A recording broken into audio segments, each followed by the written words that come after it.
We have a baby factory here, so don't mind all the noise, but I'm just going underneath just to see where her pelvis is at. And you could already see such a big difference how she rotates now through the chest.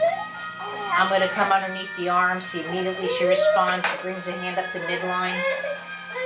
So same thing here, you know, her legs are up now. And I'm going to come, don't worry about Donovan at all. He's fine, don't worry. Now, this hand doesn't come to midline as easy as the other hand. And again, it could be whatever. I'm going to just look at it again. But see again the rotation through here? And now she's in a complex twist because she's looking, but even that, see just that shoulder there. So it's, again, it's very minor, but you see that? But the hand's not coming through to the, and again, I'm just making a note. Would you like a little bling? Huh? Would you like a little bling? You can. So now I'm going underneath the right shoulder. So first of all, it's just about placing my hand. I'm just around the scapula. I know. Yeah. Notice I'm not moving it around. She's 2.5 months old. The eye-hand coordination isn't necessarily there. And is that fact frustrating you? Or so do I need to touch you? Oh, does a touch help? Oh, you could get it. You could get it. That was frustrating though. That's okay. Oh my goodness.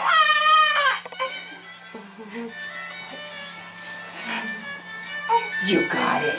Look at that. How did that happen? You want it in both hands? You're greedy. There you go. Oh, that was it. Score. So now I'm just going to go in while she's happy for the second. Because already what happened, and you'd have to look back at it, the arm now is starting to go over the midline. Oh my goodness. I did wipe them down before.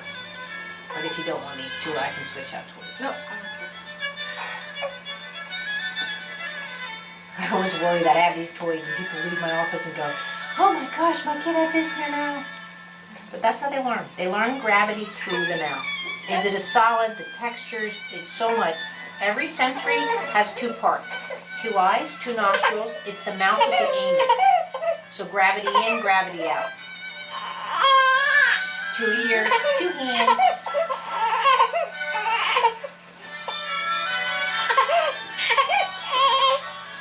Oh, party. She's been sucking on her hands a lot more too.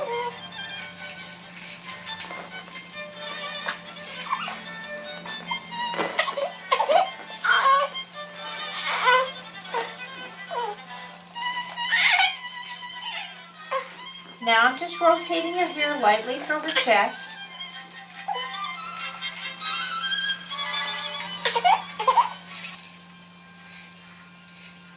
So what I'm doing here is actually quite neat. So, I know. You let me know if you want that or not. I don't care. But what I'm doing here is not only working with her head, but notice I'm not purposely moving her fingers, but I'm allowing her to touch and getting that stimuli. And when I do have her fingers in reach, I'm working on the hand. Yeah, there we go. This helps her learn her proportions, but what I'm also doing too, notice how I'm rotating the arm. This is feeding. That rotation there, and I can prove to you on any adult as well, if that rotation's not there, it's very difficult to cross midline, much less go into a crawl. Because what it is being able to go like that, bear weight, and come over to the side and crawl. So I'm just... Now you can do this with her in a full lying down, but this gives her a different opportunity to look at your face. Yeah, I know. You are.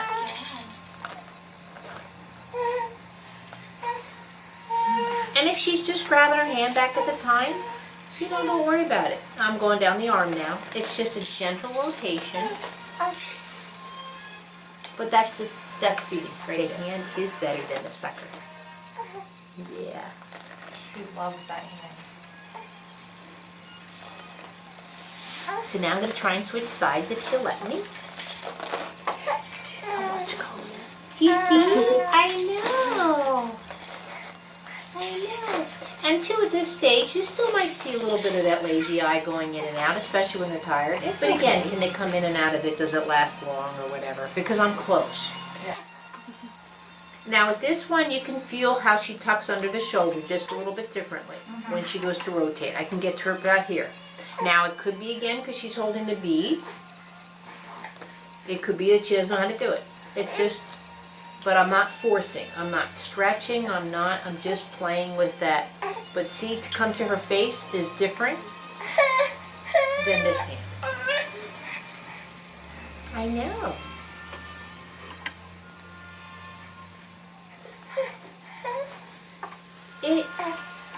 What, Donovan?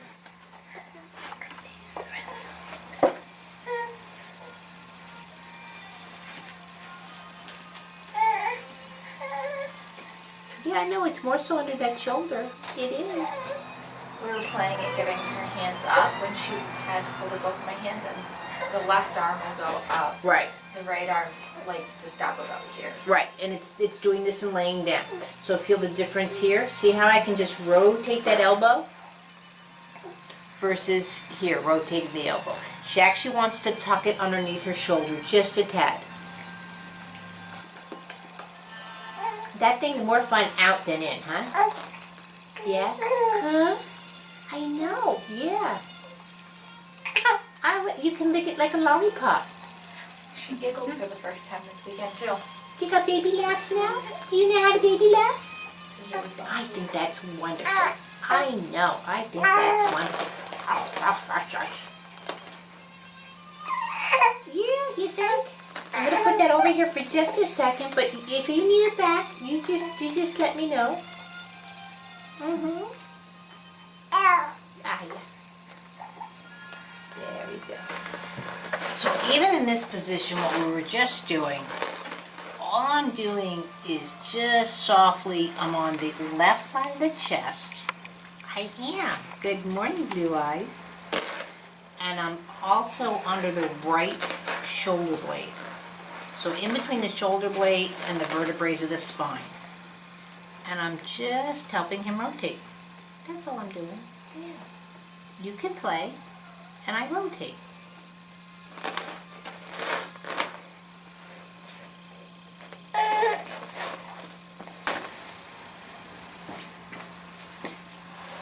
So I'm just lifting up underneath the shoulder blade and elongating on the floater ribs. And what that is when, like, let's say if a baby's on all fours and they want to reach up, you know, and do that. That chest cavity needs to open up like that. And again, am I expecting him to be on all fours and doing that today or Arlie? No. But the movement patterns, those need to start setting up, specifically when they're at a young age.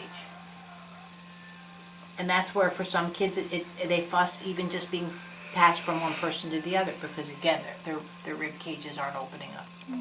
And that happens too from way too much time in a car seat because you get that compression from the.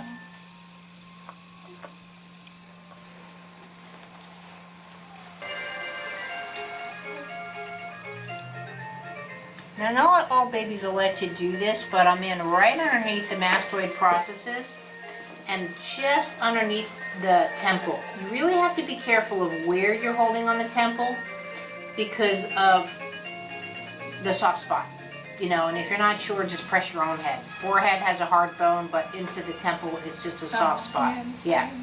So like you want, above it? right. Well, what I do is I put my fingers right across the forehead.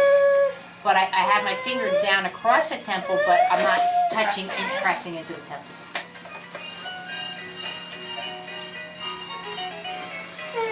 But what I'm looking to do is just find that spot to help him start lifting the head off of this position.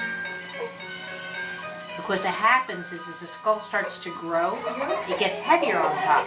So it's harder to have those proportions of bringing the head up, let's say into sitting, or as they roll over, that they lift the head. And that's where he's starting to get a little frustrated, because he goes to roll over and the girth of his shoulders now are interfering with the rotation of the head off to the side.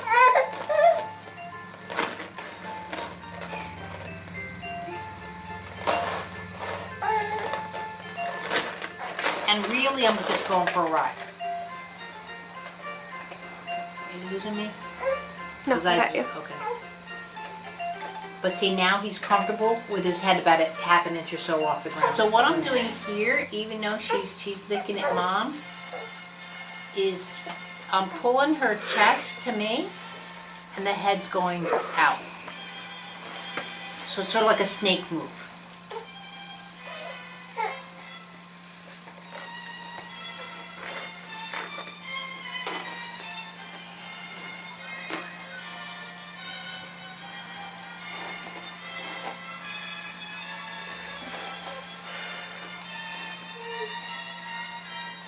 And see, in this way, and this is riding a bike, this is skiing, this is all of those moves of shifting through your pelvis,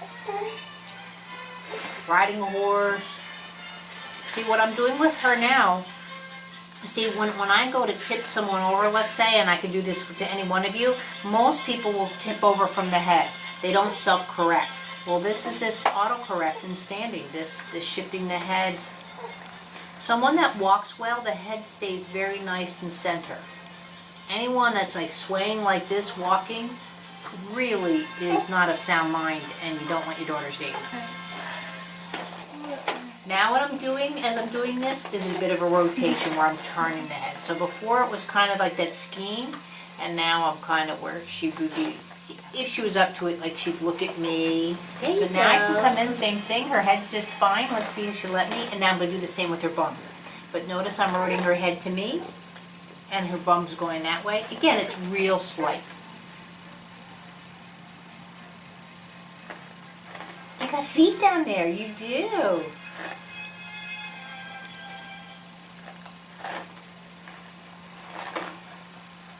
What are those? I know. And see now how she can just very nicely, that she's just playing with that. You are. So now what I'm doing too is as she's rotating, I'm kind of lifting her head up. And as she's coming back this way, the head's going down. And you can reverse that out. If she's here, you can lift her head up, because that would be going into sitting. And back here where her head's going down. So you can reverse that movement. I know. You're doing very well. You are. And this is just a pure example. 3 minutes of brilliance is better than 30 minutes of trying. I know. And you might see your own skill levels show up at this point going, what, left, right, left, how, what, you know, and that's those are your issues. Practice on a ball first, you know, and then, or pillow. You know. We joke that left and right get mixed up when you teach kindergarten, because you're always saying raise your left hand, so because they'll mirror you instead of doing it right, and after doing that for a couple of years, you really mess up your brain. Oh, there she's coming up quite nicely. So I went with it. So here, as you can see, I'm again chatting away, but I'm just bringing her chest to me. She's so calm. Compared to last time. True. But since she's here, just looking at the bling, that's fine. It's more the parent that has to be in, oh, you like this? Let's do that. She's just doing it. Like the same thing that you're doing right there. Oh my goodness. And it's very similar to rocking, but rocking is left, right, left, right. Notice I'm much more the left side, but my wrist is against her, or my arm, so she's getting that pressure.